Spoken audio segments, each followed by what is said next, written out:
Stop for a second. Look at this water. Calm, shallow, clear enough to count the stones on the bottom. Now turn around. Same beach, 30 meters away. This is Poste Lafayette, and it's the reason today got complicated.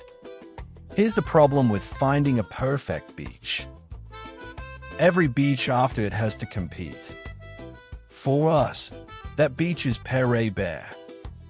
We found it early, we loved it instantly, and nothing since has come close. So today we gave 3 beaches on the northern coast one afternoon to change our minds. This is what happened.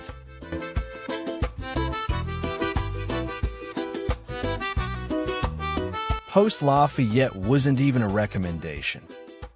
It was a name on the map between 2 places we actually planned to see. We almost drove past it.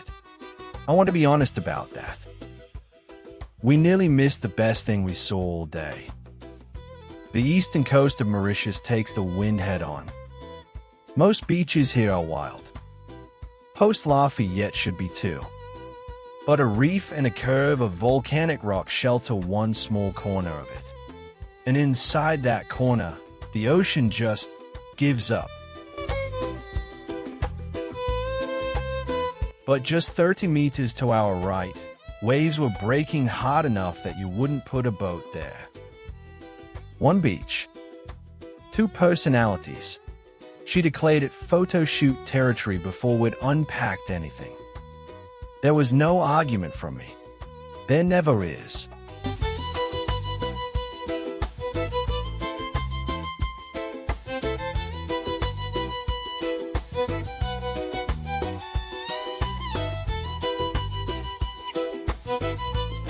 This is the thing about traveling with her.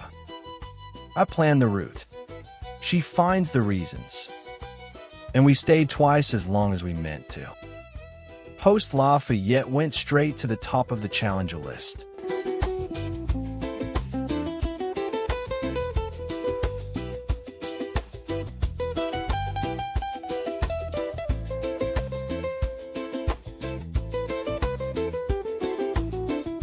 Poste Lafayette sits on the east coast of Mauritius, about halfway up the island.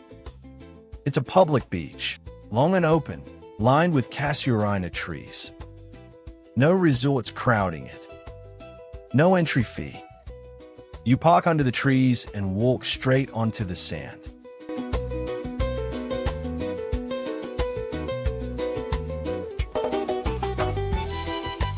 She was in the water before I could say anything. She kept looking back at me like, "Are you seeing this?" She didn't say much. She never does when a place really gets her. 1 beach down, 2 to go, and the day was about to stop being easy. Beach 2, Bain Boeuf. The name means ox bath. Farmers used to wash their cattle hay.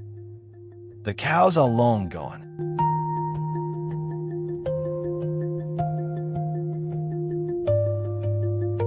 What's left is one of the calmest corners of the north coast.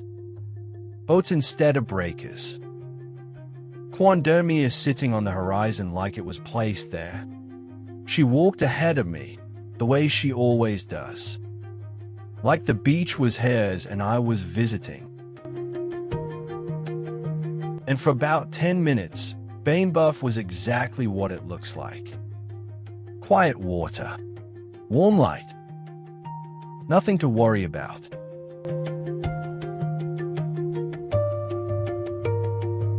From Poste Lafayette we drove north, up the coast toward Cap Malheureux. It's around 40 minutes, and the island changes as you go. The wild east softens into the calm north. Bain Boeuf sits on the northern tip of the island, just beside Cap Malheureux. It's a small beach. You can walk the whole thing in a few minutes.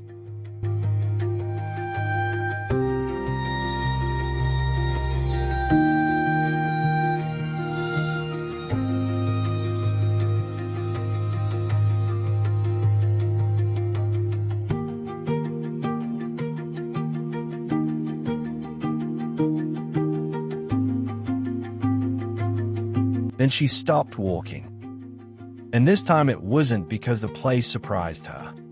3 stray dogs. They came out of the trees behind us and decided she was interesting. They weren't aggressive. Not exactly. But they didn't stop, and they didn't leave, and they were behind her. There's no footage of the next 2 minutes. She grabbed my arm, and the camera went down, and it stayed down. Some moments you protect instead of film. That's the deal. She will always matter more than the shot. The dogs lost interest, and the photo shoot could continue. Her at the wall, Coin de Mire behind, the strongest composed frame from this location.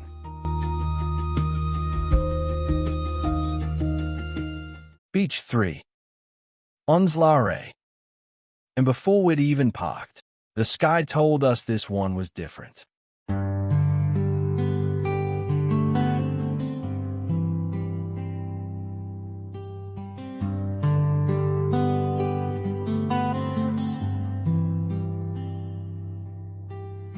Anse La Raie is a few minutes further east along the north coast, between Cap Malheureux and Grand Gob.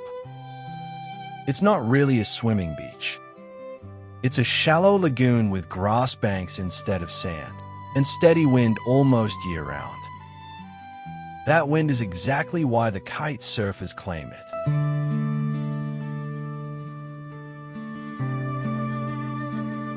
Kite surfers, carving across water so turquoise it looks color-graded straight out of the sky.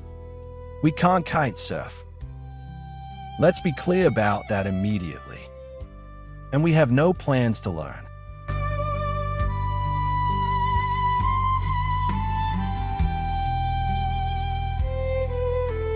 But watching people who are good at it, genuinely good, is its own kind of afternoon. They make it look like the water is optional.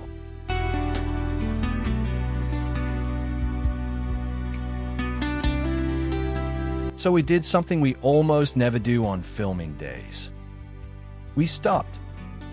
No plan, no next location, no clock.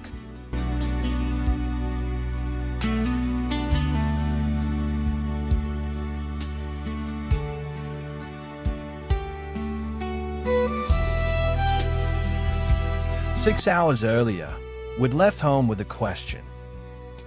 Is there a second Payray Bay out there? Standing here, watching her, I already knew the answer. No, there isn't. Nothing we saw today beats Payray Bay. Payray Bay is still ours. But Poste Lafayette came close. Close enough that we argued about it at dinner. Close enough that we're going back.